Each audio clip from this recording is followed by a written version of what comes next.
Well, here we go, and I'm just going to start this out by, this is one of the toughest presentations I've ever had to put together. Because I can talk to you guys about, and gals, about soil health all day long, but when it comes to the mentoring side of it, it's a completely different side. And to us, it's probably the most important side to keep you guys and gals economically viable.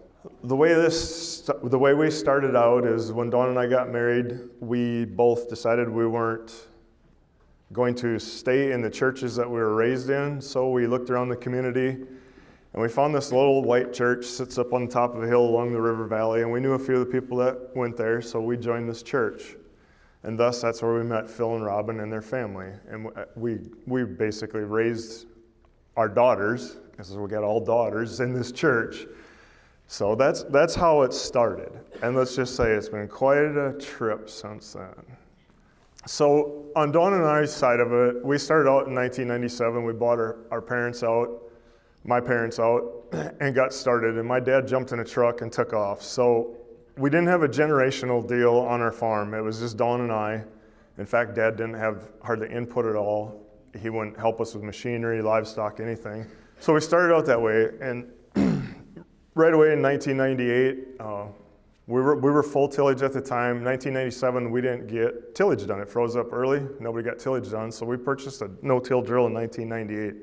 And we've been no-tilling since then on soybeans mainly. But the biggest part for us was those of you that were farming and know those years weren't very profitable. We'd come through some pretty tough times in the late 90s and early 2000s.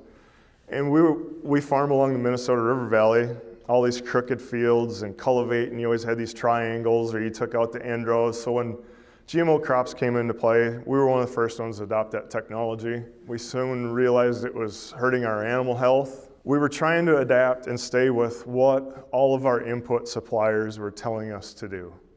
And I mean all of them. I don't care if it's the glossy magazines we get in our mailboxes every month or the local co-op we were working with. But it wasn't working. Every 3, 5, 7 years, we had to refinance old debt. We had gotten to the point where we were seriously considering quitting.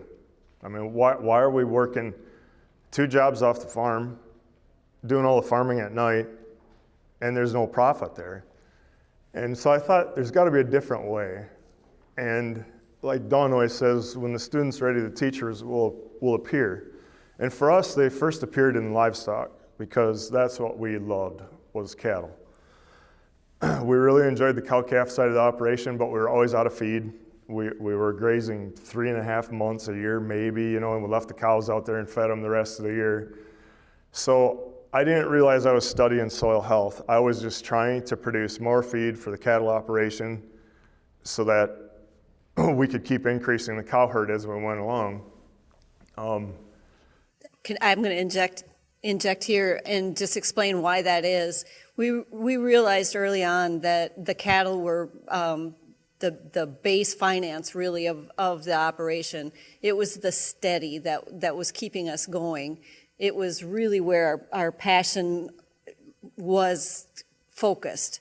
And Grant's dad did a phenomenal job of picking genetics. And so we started out really well on the genetic side of it for the cattle. And that's why our focus was the cattle early on.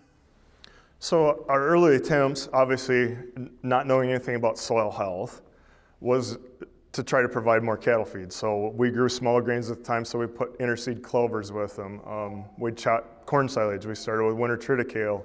We did a lot of those things, and as we were doing those things, one particular instance was winter triticale is like winter rye.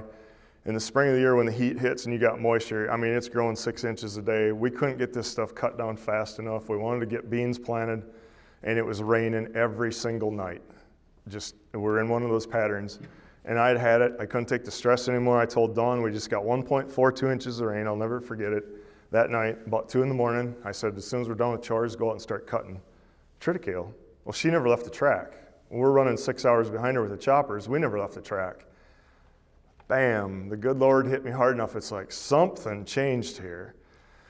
So what we had learned on the cattle side of it, we had quadrupled the production already, and it's like, well, maybe we need to move on to the grain side of it. And the whole time we were doing these experiments that were costing us money, we'd go to a meeting, or I'd read something in a glossy paper, and it's like, I'd always overdo it, too many acres, without the knowledge, without a mentor, without somebody to fall back on and ask questions about, like Ben had talked about this morning. So basically, we started with what we titled this the mentor search, conversations within our church about no-till with Bob, who's not here, probably will never be here. But Bob is the one that finally told me, Grant, you're set to go to no-till. It's no problem. Just go get it done. And all of this congregation were from a farming background. There was only one family that wasn't in the farming background. But as we're trying to get through this and find the right person and stuff, this was what was going through our minds, was the fear of change, fear of leaving the herd, the group of people within that church that were all farmers, the fear of family criticism, which it was there anyhow, but we did it. And the fear of the unknown. It's like, do these practices work? Are they going to work? Are we really just stepping out into the unknown? And nobody else at that time in our community was doing it. Where we farm, where Phil and Robin and Dawn and I farm, we're 14 miles south of one of the largest sugar beet co-ops in the world. And so there's not much livestock left, there's not much hay left, so we're really stepping out on our own in these practices. And it's always the fear of failure. So as Dawn and I are going down this path, we've been blessed to meet a lot of people that have helped us along the way. And Dawn and I really felt it important to put this slide in here. Hopefully you'll see the drawing anyhow. But we're blessed to meet Dr. Michael Johnson from the Hopi Indian tribe in Arizona. We were actually presenting with him down in Arizona. And he put this slide up there and it just stuck with me. And I think a mentor in regenerative type agriculture needs to embrace these traits in the way he explained it up there. And now I'm sitting right where I can't read it. And I don't have it memorized. So he starts with big eyes, watch and see, observation. Obviously that's a big part of the principles we farm by is observation. Big ears, listen a lot. That's obviously why you're all here, is you're listening to try to find a different path or improve the path you're currently on. A small mouth, speak little. Well, that's not me. I got to talk all the time, but. Amen. True. Big feet, I've got them. You've got to stay grounded, especially if you're starting fresh into this. You got to stay grounded and do what you know, but make small changes. And a big heart, be passionate about what you're doing. But the biggest thing on here is no hands. Whether you're looking for a mentor or are a mentor, avoid doing the work for others. Try to get them thinking and moving down the path to soil health or whatever questions and comments and concerns they have. And like I said before, it took us a long time to find the right mentors. Obviously, we made a lot of mistakes along our way doing things on our own, but once we learned all these lessons, we've got our farm functioning better than it was. We've got profitability back in our farm. So all these lessons are learned, and once you know, you got the obligation you have to share. And that really hit home with Dawn and I on this, that we needed to share our story just so people don't make mistakes. When I gave you that earlier timeline from 97 till about 2002, 2005, somewhere in there, we were only farming about 400 tillable acres, running about 100 cows. And I'll be honest with you, our mistakes by not having the correct mentorship, the correct education on that small acreage, Dawn and I added up once, we figured we lost about $150,000 in not understanding or having mentors to help us make the right steps. So over the years of doing this, many of you know I served as state cattlemen's president for 2 years here in Minnesota. I went into the interview process from past presidents. They knew we were on this soil health journey, we'll call it. They knew we did things different with our cow herd and our tillable land. And one of my best friends in the cattle industry, as a past president, his question to me was, if we move you up to cattlemen's president, are you going to tell us how to farm? And I was just floored. Here's my best friend saying this, and I'm like, wow. I just looked at him and I said, you've never come to a presentation we've given. I said, that's the last thing I want to do, is to tell any of you in here how to farm. And that's why Dawn and I had to put this up when we do talks about this. We don't want to tell you how to run your farm. And like Ben mentioned earlier about the mentors and the whole coalition, is we want to give you ideas. Like Jerry said too, we'll tell you everything, if you want to know everything to do wrong, we can tell you that. But the goal here is to help you find the path that you need to be on, and to rebuild and return function to your soils and reduce your inputs like Russell talked about, and make your farm more profitable. Profitability has always been a tough thing in this farming game, and so that's our goal here, I guess. So as Dawn and I have worked our way through this the last 20 plus years, it hit us about 10, 12 years ago that we're still trying to expand our farm, still trying to improve profitability, but one of the things we had to do was help with education. And we've been blessed to have many, many different groups on the farm, and we consider part of this education part of the mentorship. We feel it's a very important part. I mean, some of you have been to our farm for 3-day schools, other events, and one of the biggest events at the farm was kicking off the Minnesota Soil Health Coalition. I mean, when you got people parked a mile away from the farm on the road and the yard's full, it was a pretty big deal. You know, we've talked about sustainability, and then regenerative ag, came in, is the buzzword now. And my concern all along has been, I think when these words come about and these processes come about, people are skeptical and they think it's a fad. And the one concern for me is that people understand that this is not a fad. God gave us a perfect planet, and we've screwed it up for, thousands of years. Well, now we also have the ability to fix it. And so our eternal, for the rest of our lives, we decided that we were going to rename ourselves. We are regenerative farmers, but we're farmers of life for life.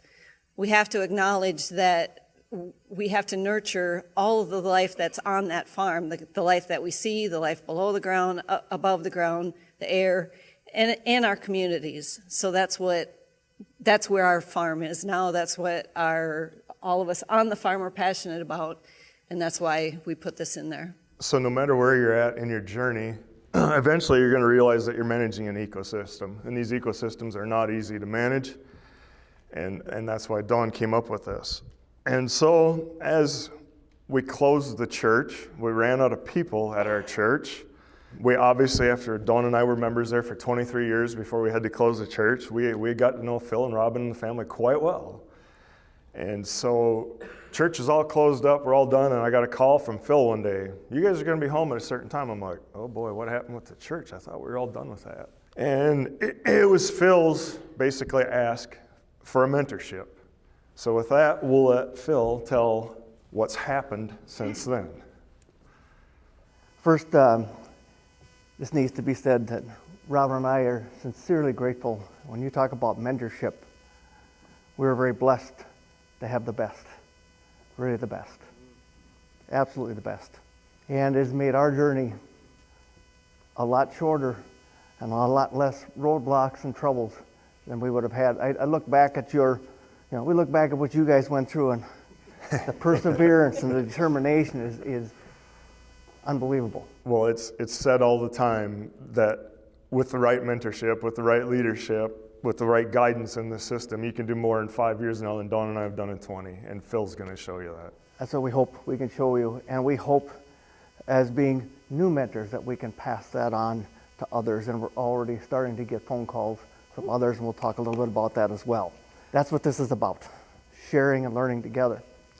As Dawn and Grant mentioned, we don't live too far. And by the way, this is a big deal to have Robin up here. She does not like getting in front of crowds. But she's so supportive of what we're doing and wanted to be here as well. So this is just a picture. You see the black. Grant and Dawn, you talked about non-square farms, farming around trees. We're actually about 13 miles, 14 miles upriver on the north side. And a lot of what we farm is probably not as desirable for some of those large operations, but it's what we have to work with, and we're grateful, very grateful for that. It's got some river bottom ground, probably about a third of it is real heavy, black, high pH, high soluble salt, and about 2/3 of it is lighter, more acidic soil. So we have a when somebody tells me they can't do it on their farm, they're full of it. You can learn to adapt and learn. So, reason for change. This is our family. 4 married daughters and now 14 grandchildren.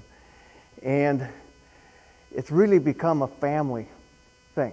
Our families grew up together, and you'll see as we go forward, the family's really gotten involved. Once we made the decision, and there's various reasons, the family has really gotten involved, and it's just blossomed among us with the things that we're doing on the farm. Early days.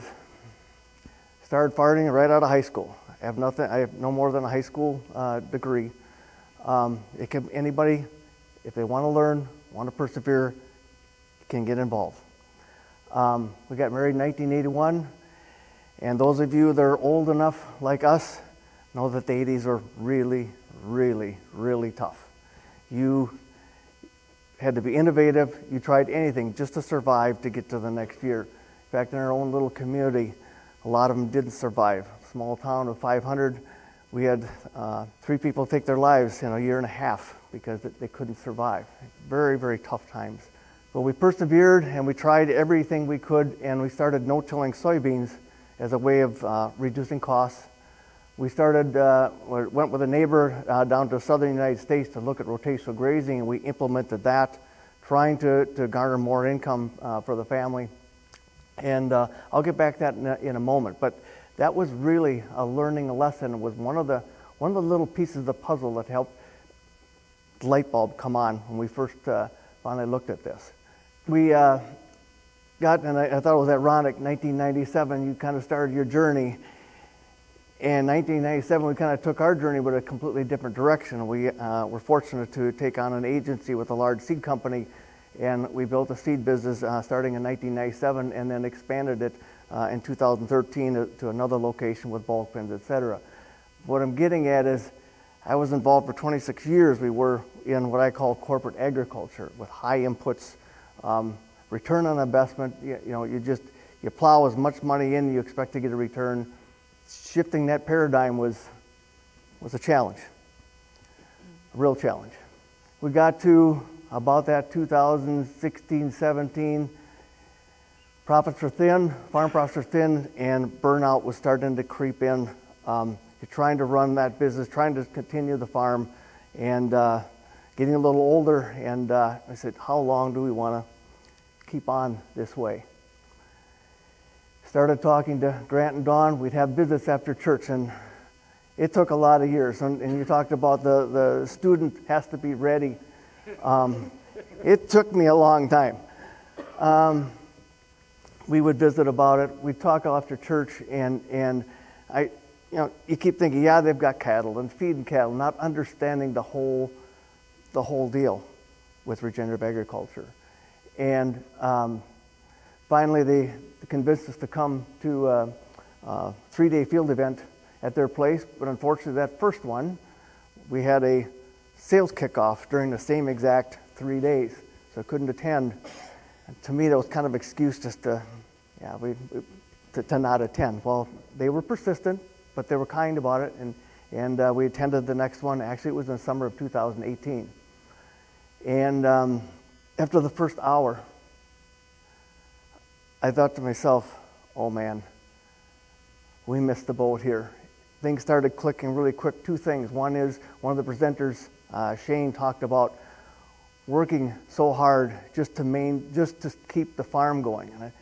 And he was tired of that. And I said, boy, I can relate to that. And the other one was talking about what was going under the surface of the soil and how the crops would flourish. And I got back to thinking of the rotational grazing pasture. We had planted tillable ground into pasture and grew stockers, 200 head of stockers on those acres, and rotated them daily. And when we started with the seed business, it was just too much to do, so we tilled that up. And it's a very light piece of ground right south of our house. We can look at 60 acres. And the first 3 years that we raised corn and soybean, first 3 or 4 years, we had never, ever seen yields like what we saw, and the health of the plant.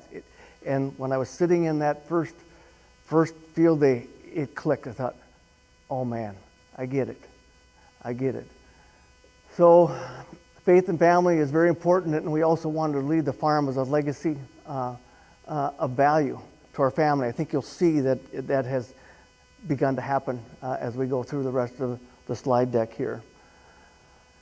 A little bit about how we started. I want to take a long time, but 2018, that fall, we planted rye, tiptoeing in, planted rye in the corn stalks, and we've been used to no-tilling soybeans, so we planted soybeans into the standing rye that first year, 2019. 2020, or that fall, we seeded everything into winter rye, and we started planting corn as well. And that was nerve-wracking because corn doesn't like competition, and it's just back to that corporate agriculture mindset. It took a little adjustment.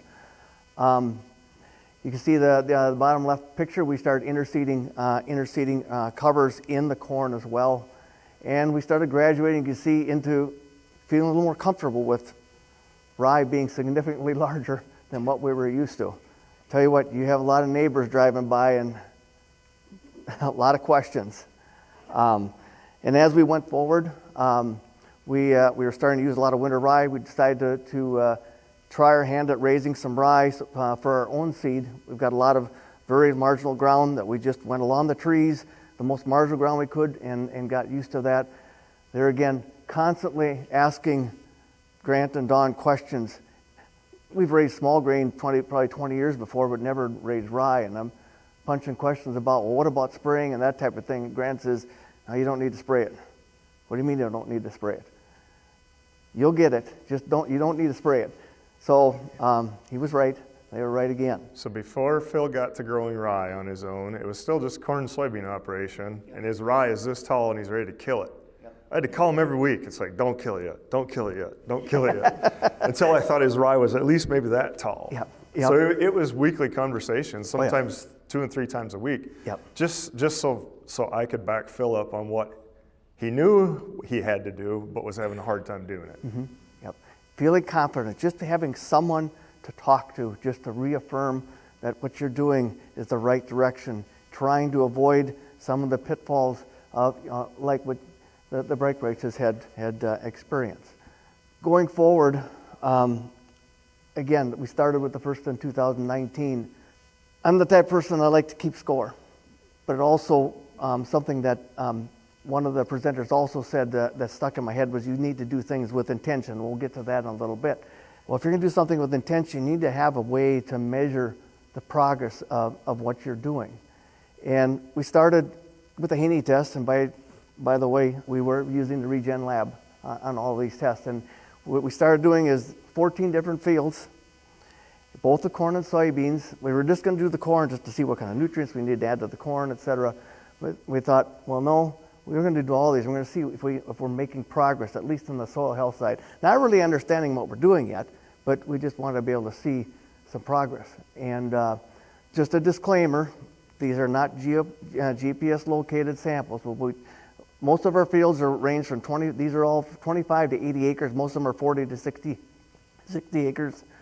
We farm that because of the variability of our farm fields, and 15 to 16 cores per sample, 6 inches deep. We just wanted to see, are we going in the right direction? Are what we're doing, are we making progress at it? And the one that really stuck out each year is the organic matter level. You got to understand, from Renville County, when the pioneers first came to Renville County, the organic matter was 13.2%. What have we done to that soil? 13.2%. We took to just a composite. They sent this stuff just days ago to Grant and Dawn, and they said, we got to include this. And this is just a composite average from them. But we basically increased the organic matter level from June 2020 to June 2023 by about a full point already. And I think as was stated in the earlier presentation, that was never thought to be even possible. It can be done, and we don't have livestock. That's the other thing you need to take into consideration context. We said up front, we're at almost 63 years old, we weren't really interested in building a livestock operation as well. So we decided to take off and do this. But you can, I don't want to spend a lot of time on this, but you get a feel for where we've gone. Some of you understand the Haney test. We're still learning. But the respiration went from, we basically tripled it, excuse me, in that time. And water extractable organic carbon, we doubled. And you can see the health, soil health calculation also significantly increased, doubled in that matter of time. And I will mention that I remember, Grant, you said our original scores were a little higher than what you were expecting. And I'll just disclaim that we hadn't done deep tillage in our own operation for several years, no anhydrous ammonia. We had access to turkey litter, very minimum till, so we kind of had a little bit of a jump start. But still, the changes that were made were quite significant. And now, as we discussed, yeah, livestock may be the next thing to accelerate that even further. So as Russell had alluded to right in front of us here, the nitrogen thing. So the first year we helped Phil with this and had the Haney test, something to base it off of, was a $64,000 savings in nitrogen cost in the first year. So when you got to testing now, and the testing's getting better all the time, and somebody that understands it, you can make pretty big changes in 1 year. Yeah, yeah, and we have. Some of the other successes realized, grazing possibilities. That's the interseeded, after we picked corn, that's what it's looked like. That was one of the better, best years. We had a fair amount of rain in September, and that really greened up.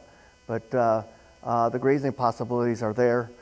Habitat for wildlife, like the Breitkreutz, it's almost too much. We're asking for more hunters, et cetera, because they can do a lot of damage. We got a little 25-acre piece on the bird bottom that our daughter and son-in-law live next to, and on that 25 acres, they counted 180 plus deer on that little piece most every night. So there's a lot of benefits there. Others, and this is what we were alluding to earlier, our daughters have researched, because of what we're doing, have researched and understand the positive implications of consuming food produced on regenerative soils. And you can see the quotation there. A couple of them in particular have all of a sudden just jumped all over this. And it was because of a test, which we'll show you shortly here, understand the link of soil health. You can see how this is growing, blossoming into many other facets of life, how this will impact human health. This little test was just, again, not scientific by any means, but I was visiting with Holly from our Soil and Water Conservation District, which I'm now a board member of. I mentioned to her about how much healthier our corn and bean plants were next to the neighbors. And our neighbors are very, very good operators. But they, in those 4 years, many of the neighbors had collected wind insurance dollars. And our corn was standing just fine. I mean, absolutely standing just fine, yielding right up near what they were with significantly less inputs. And I don't want to get into that here, but that's not the point here today. But how this has grown for us, I shared that with her, and she said, what if we took some pots of, made some pots of soil? They dug up some for pots of soil, and of your neighbors and ours. And I thought, ooh, you're digging up all that soil. I thought, well, let's just go with it. And talked to the neighbor. He said, yeah, be curious. So 4 pots, 2 of them each with each kinds of soil. And she planted tomatoes and snap peas in them. And you could see, this is just a picture of a side-by-side plant, and they were identical, both pots were. You can see the health. Nothing's been different. They got the same rainfall, but you look at the health of that plant. Nothing's been done different. Absolutely nothing. We did testing, and we also have the snap peas, which is very similar to this, but the nutrient density was 30 and 40% higher in our soils versus the neighbors. What do you think the consumer is going to do when they start understanding this? I know what our daughters are doing. They're now buying their beef and products from the Breitkreitzes. So, I guess our point is that regenerative agriculture is much, much more than just a conservation practice to us. Once you see it, you can't unsee it. Once you go down this path, you can't turn back. So our question to you here today is, can you be happier, more content, more profitable by working with instead of against Mother Nature, or as our family prefers to call it, God's creation, by working with it rather than going against it, caring for it as it was originally designed to be cared for. And really, you're the only ones that can answer that. So, words of wisdom from one mentor to the next mentors. And you guys are welcome to join in this here too. But you really need to open your mind with critical thinking and thicken your skin. Coming from the corporate side of agriculture, and you need to think for yourself rather than allowing your suppliers to think for you, right? And thicken your skin. The neighbors would drive by. You start asking questions. In fact, I got to share a quick story. I got a young friend who's been involved with this a little longer than we have. He asked if we'd no-till some rye and a cover crop mix in some corn silage, small corn silage field that he had taken. And we're loading up the and hand mixing in because it was a small field, hand mixing in the cover crops, and we're talking. And I said, yeah, I know people think, local neighbors think we're crazy. And he said, yeah. He said, I got to share something with you. He said, because of what you're doing with the seed business, and you started selling off machinery and you were no-tilling, the rumor around town is that you were going broke. I said, really? He said, yeah. But then 2 years later, when you bought the neighboring land next to you, that quieted down really quickly. Point being, you got to be willing to thicken your skin. And they aren't abusive, but there's a lot of eyebrow raising and snickers as you work through this. But if you understand where you're going, you won't have an issue with that. It's all up here. When you're ready to go down the path and you're ready to do it, you're going to have thick skin, especially if you're in an area like where we farm. It's one of the highest tillage areas in the world, and so the comments are always made. They're always there. But if you know the path is right and you'll know it's right, just stick with it. Well, you got to consider the competition too. The competitive nature of conventional agriculture is daunting in this state, as far as I'm concerned, because that's just nature, and so they're waiting for us to fail. They're praying that we fail, because then they're going to be at our landlord's door, trying to rent that land away from us. And to the point, I'll share this one. This one just hit me because it came up last night, I think. We gave a presentation in Wisconsin. We had all kinds of computer problems. Everything went wrong. And so we had to call the owner of the company, and it was a privately owned agronomy center. So he had to get the right cables and the right camera and all that stuff for us. And when he was done, he was mad. He came right up to me and he said, I can't believe they invited you out here to speak. My agronomist invited you out here to speak because you're going to run me out of business. And so he wasn't ready to hear what we were saying. But at the same time, that privately owned agronomy center is doing great because they're now selling cover crop seed. Yep. Yep. You're welcome. So, thank you guys. As we know, you need to change your mindset from yields to profitability, from profit per acre or profit per pound. One thing I can't stress enough is keep it simple. And we've had this conversation just recently. Keep it simple. Don't try to do too many things at once.